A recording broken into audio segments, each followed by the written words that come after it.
Seja bem-vindo ao tutorial de uso de como adicionar novas colunas nos lançamentos da planilha de fluxo de caixa. Esse mesmo tutorial também pode ser utilizado na planilha de controle financeiro completo 4.0.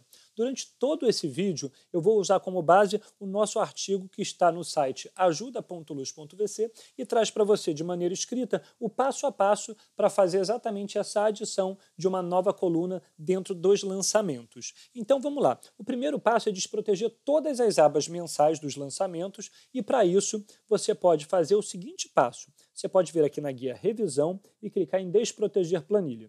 Você teria que ir no mês de fevereiro e fazer a mesma coisa para fevereiro e assim por diante até chegar em dezembro. Como esse é um trabalho muito chato, existe uma maneira mais fácil de você fazer isso. Basta vir aqui na guia Arquivo e aí você vai perceber que quando você clica nessa guia, você tem todos os meses e, na verdade, todas as abas com o sinal de desproteger aqui do lado. O que isso quer dizer? Que ela está protegida e que se você clicar em desproteger, ele vai começar a desproteger as planilhas que você tem dentro dessa pasta de trabalho. Então eu vou até dezembro, terminei de fazer a desproteção que eu queria fazer para esse exercício especificamente, eu posso voltar lá para o Ajuda e ver que o segundo passo é selecionar todas essas abas. Por que eu vou selecionar de janeiro até dezembro?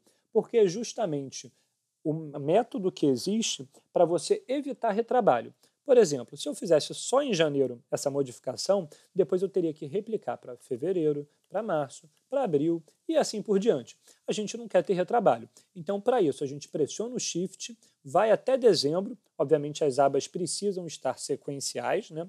Quando eu clico em dezembro, eu tenho de janeiro a dezembro selecionado. Agora, qualquer mudança que eu faça na planilha vai ser refletida em todas as abas que eu tenho selecionadas. Então, vamos lá para o nosso terceiro passo, que é clicar com o botão direito do mouse em uma das colunas.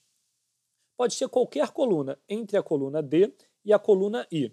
Não tenta adicionar novas colunas fora da nossa seleção, por exemplo, na coluna C ou na coluna J, porque isso pode prejudicar as fórmulas que já existem na planilha. Supondo que eu quisesse colocar um novo item depois de plano de contas, então eu viria na F, e aí você sempre faz uma adição na coluna à esquerda do que você está mexendo, clicaria com o botão direito do mouse, clico em inserir, e aí automaticamente ele adiciona uma nova coluna entre a coluna anterior e a coluna que você tem selecionada.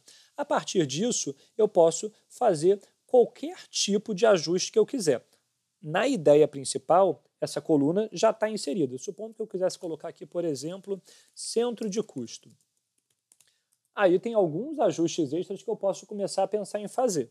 Por exemplo, dentro do centro de custo, eu gostaria de ter uma lista com 3 centros de custos específicos. Para isso, eu precisaria tirar a seleção de todas as abas que eu tenho aqui e só para janeiro. E aí, em dados, em validação de dados, eu poderia colocar, por exemplo, uma nova validação, onde eu tenho centro de custo 1, ponto e vírgula, centro de custo 2. Eu não gosto muito de utilizar a escrita diretamente aqui na fonte, porque se você fizer qualquer alteração no nome do centro de custo, você vai ter um problema. Eu prefiro utilizar referências mesmo.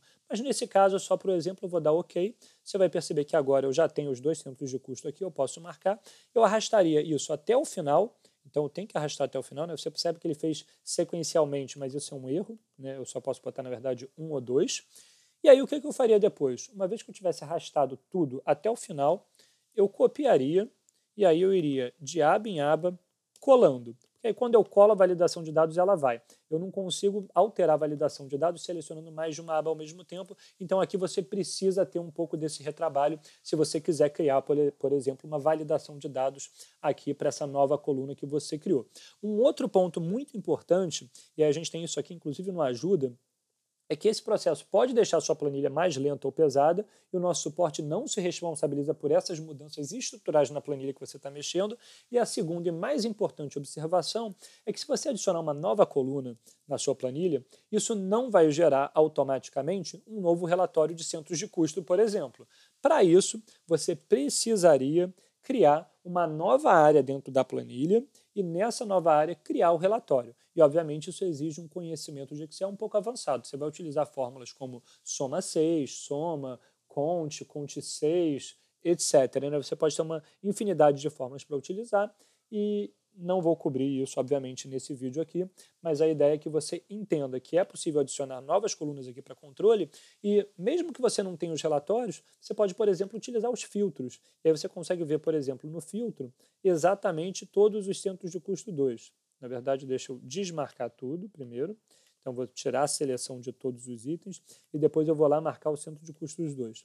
E aí, obviamente, ele vai filtrar todos os lançamentos que têm um centro de custo 2. Isso já dá uma análise bem legal para você, mesmo sem um relatório específico para isso.